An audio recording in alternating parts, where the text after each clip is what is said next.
Ever wish you could share an image online as easily as sharing a link? Today, we're unlocking that power, skipping email attachments and social media uploads for instant visual sharing. First, let's find the image you want to share located on your computer, perhaps in your Pictures folder now. With your mouse, right-click directly on the image file. From the menu that pops up, you'll want to hover over Open Within. Select your preferred web browser from the list. This will open your image in a new browser tab.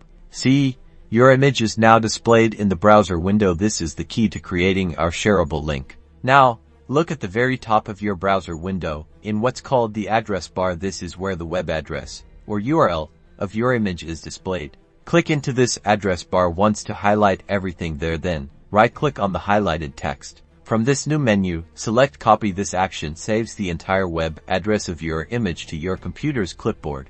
Now, head to where you want to share this link. It could be a direct message, an email, or even a document. Find the text field where you'd normally type. Right-click inside that text field. You'll see a menu with an option to paste. Click on Paste. And there it is. That long string of text is your shareable link for the image. Anyone who clicks on it will see your image directly in their web browser. No uploads or attachments required. It's that simple to share your visuals.